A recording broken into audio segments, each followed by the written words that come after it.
کہ national party اپنی جمہوری سیاست کو کبھی نہیں چھوڑے گی۔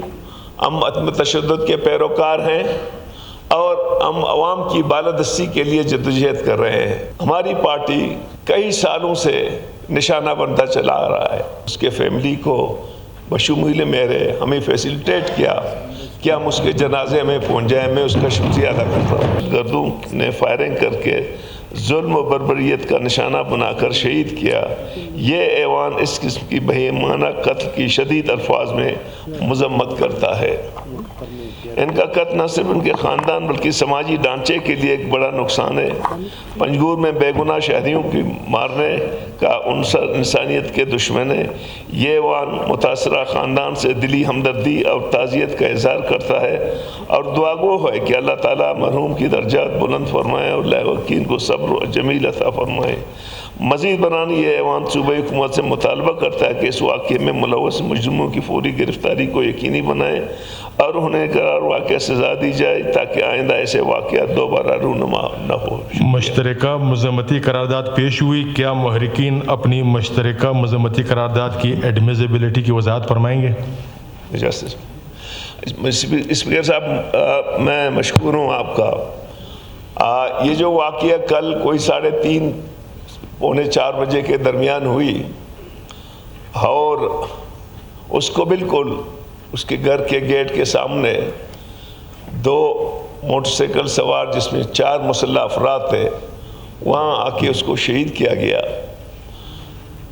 یہ بچہ جس کا نام ولید ہے اور رحمت صاحب کا سب سے چھوٹا بھائی ہے، اسپیکر صاحب اس کی شادی کی رسومات شروع تھے اور اس کو شہید کیا گیا۔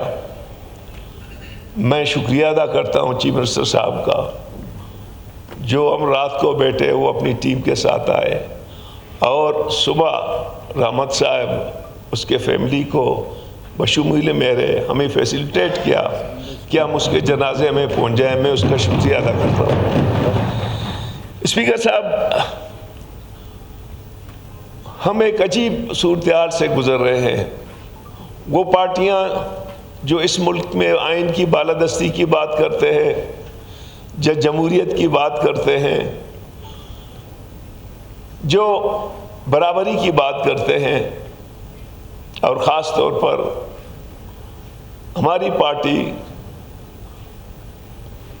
کئی سالوں سے نشانہ بنتا چلا آ رہا ہے۔ میں سمجھتا ہوں کہ ایسے قبل بھی خیبر پختونخوا میں بھی اس قسم کے واقعات ہوتے رہتے ہیں۔ میں اس فلور پہ کہوں گا کہ نیشنل پارٹی اپنی جمہوری سیاست کو کبھی نہیں چھوڑے گی۔ ہم عدم تشدد کے پیروکار ہیں اور ہم عوام کی بالادستی کے لیے جدوجہد کر رہے ہیں۔ یقیناً جو واقعہ کل پنجگور میں ہوا، یہ واقعہ بلوچستان میں روزانہ ہو رہے ہیں۔ میں اس پہ زیادہ نہیں بولوں گا اور میں سی ایم صاحب سے ٹریجری بینچ سے گزارش کروں گا کہ کوئی دن آپ سے گزارش کر لوں گا کہ آپ گورنمنٹ سے ریکویسٹ کر لیں کہ کوئی دن رکھ لیں، ان کامرہ سیشن ہوگا یا ڈیبیٹ ہوگا، کیونکہ بلوچستان کے حالات اس وقت اس نہج پہ پہنچ گئے ہیں کہ ہم اپنی شاہراہوں پہ سفر نہیں کر سکتے ہیں۔ روزانہ کہیں نہ کہیں کوئی واقعات ہو رہا ہے۔ ہم یہ ایوان ہیں، عوام کے نمائندے ہیں، ہم بیٹھ کے گورنمنٹ کو تجاویزیں دیں گے، گورنمنٹ کی بھی سنیں گے اس کے کہ کیا جو ہے نا آبزرویشنز ہیں، ہم اپنی آبزرویشن دیں گے، کیونکہ ہم کب تک دعائے مغفرت پڑھتے رہیں گے اور قراردادیں پیش کرتے رہیں۔ آخر ہمیں بھی سکون چاہیے جو اس وقت بلوچستان میں اس کا فقدان ہے۔ میں ایک بار پھر آپ کا مشکور ہوں، تمام دوستوں کا مشکور ہوں، ٹریجری اور اپوزیشن کا مشکور ہوں، جنہوں نے رحمت صالح بلوچ کے بھائی کی شہادت پہ یہ مشترکہ قرارداد پیش کیا۔ تھینک یو جی۔ Thank you.